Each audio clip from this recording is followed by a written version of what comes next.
Buenas tardes, mi nombre es Isa Mariela Torres Mengíbar y soy estudiante de licenciatura en Psicología de la Universidad Evangélica de El Salvador.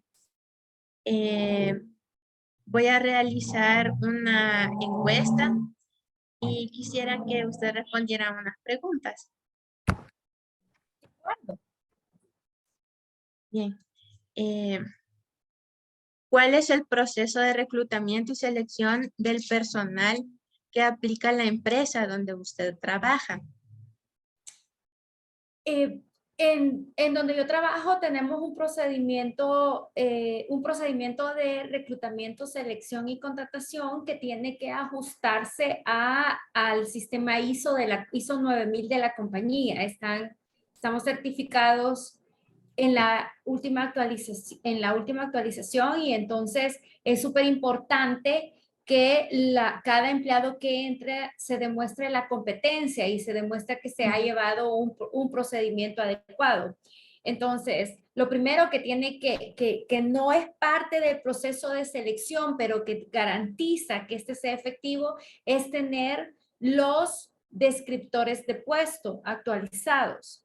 Entonces, dentro del departamento se tienen los descriptores de puestos ya actualizados de toda la compañía y cuando hay una vacante, se necesita o se pide al área solicitante que actualice el descriptor de puesto. Permítame un momento.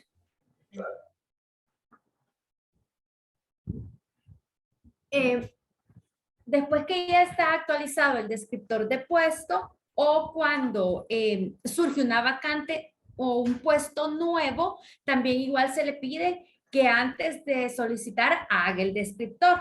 En ese sentido, lo que inicia el proceso de selección es la solicitud del área o la creación de una nueva vacante y el descriptor. Con base a ese descriptor, lo primero que se hace es buscar internamente, es decir, hacemos un reclutamiento interno para dar oportunidades al personal de la compañía y de esa manera promover el desarrollo interno.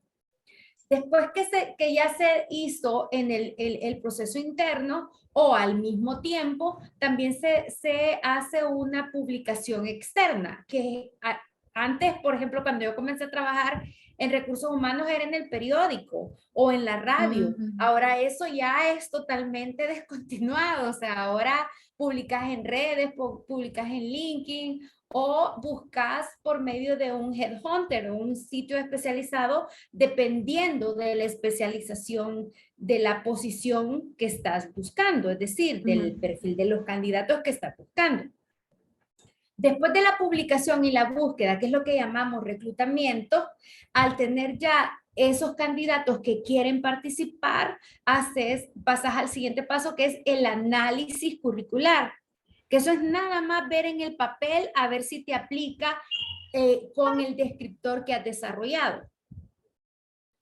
Luego de hacer el análisis curricular, tú eliges unas 6, 8, 10 personas, dependiendo de cuántas vacantes hayan, de cuántos candidatos se han llegado, y a ellos son a los que tú ingresas a tu proceso ya de selección, ¿verdad? Ya hiciste el reclutamiento y comienzas la etapa de la selección. Para esto, de manera general, se aplican pruebas psicológicas, cuando la posición es muy técnica, o dependiendo de las competencias que buscas, si es una prueba técnica, generalmente no, para ser sincera, donde yo trabajo, no a todas las posiciones se les hace un examen técnico, pero sí una entrevista técnica. Es decir, por ejemplo, estoy buscando a un director financiero, si es alto nivel, no lo vas a someter a un examen porque a veces estas personas son tan importantes o de perfil tan alto que es como una ofensa a veces para algunos candidatos, ¿verdad? Entonces, cuando el puesto es muy alto, lo que generalmente se usa es una entrevista técnica. El experto del área hace una entrevista ya diseñada para preguntar y asegurarse que la persona tenga las competencias técnicas adecuadas. Entonces, para recapitular, hacemos un reclutamiento externo, interno y externo. generalmente esa publicación es en redes sociales. Luego se hace un análisis curricular, luego a los preseleccionados se les aplican pruebas psicológicas, hace una entrevista a recursos humanos. Esa entrevista puede ser en Zoom o puede ser presencial. Ya ahora, después de la pandemia, hay muchas entrevistas que se hacen en Zoom, ya no tanto presencialmente. Claro, antes de que lo vayas a contratar, si lo invitas, ¿verdad? Invitas como a los últimos 2 o 3 ya a que vengan presencialmente. Lo otro solo te sirve como para validar lo que viste en el currículum, para validar o hacer alguna consulta sobre lo que obtuviste en las pruebas psicológicas y luego esa entrevista técnica. Cuando ya atiendes las pruebas psicológicas, la entrevista de recursos humanos y la del área especialista, ya tienes otros candidatos. Ahí de manera general es a lo que le decimos la terna, que son los mejores candidatos que obtuviste, que ya van como al proceso final, y ahí generalmente ya entrevista el jefe inmediato, si es que no ha sido el jefe inmediato el que hizo la entrevista técnica, ¿verdad? Porque si no ya estuvo esa entrevista.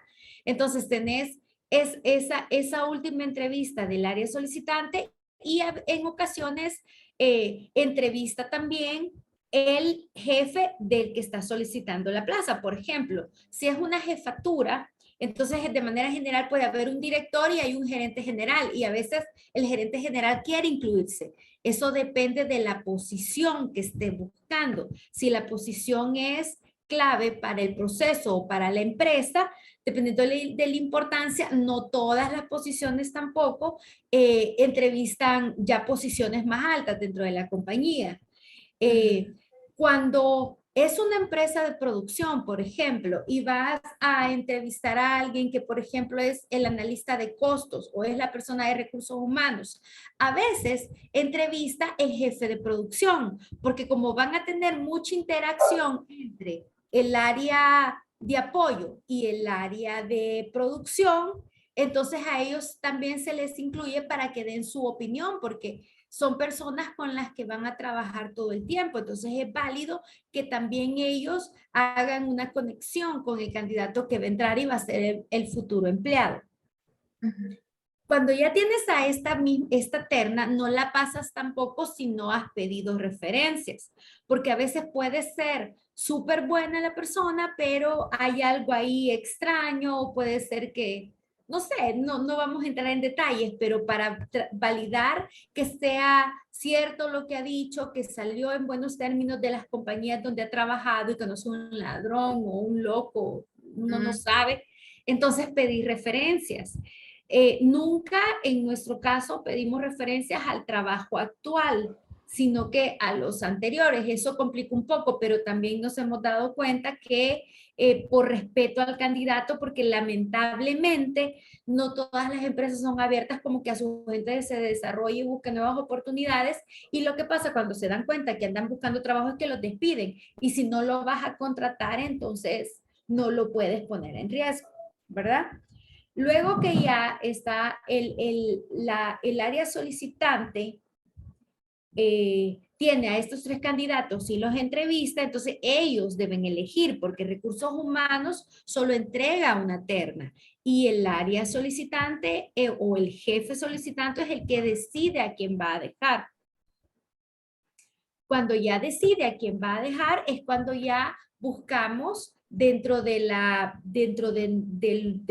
los registros o la política salarial de la compañía, cuánto se le va a pagar, qué prestaciones va a tener, y entonces viene recursos humanos y ya con el aval del área que ha elegido a una persona, por ejemplo, seleccionan a Juancito Pérez, entonces Juancito Pérez le hablamos por teléfono y le decimos, usted fue seleccionado nos gustaría que viniera lo antes posible y su salario será tanto y la posición es tal, ¿acepta? puede venir en una semana, por ejemplo.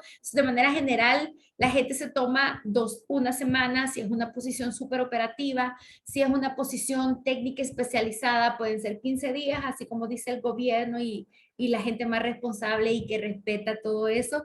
Y ya posiciones más altas, si la persona está trabajando, generalmente te piden un mes para ingresar a la empresa. Dependiendo de las políticas de ingreso de la compañía en la que de donde esté trabajando, en este caso, se pide una serie de documentación, constancia salarial y de tiempo del trabajo anterior, la carta de renta para no tener problemas para cuando se hacen esta parte de las deducciones de renta y las evidencias de renta y todo eso. Le pides todos sus documentos básicos necesarios, una copia y el original para ver, todos los atestados de las capacitaciones o de ¿cómo se dice? Los títulos académicos que pueda tener la persona. También se pide antecedentes penales o constancia de la policía. Eso depende de las políticas de la compañía. Hay unas compañías que te piden polígrafo, pero en nuestro caso no pedimos polígrafo, sí constancia de la policía y todos los documentos y los atestados de su nivel académico y de las capacitaciones. Siempre pedimos originales, pero solo para verlos, pero nos quedamos solo con copias.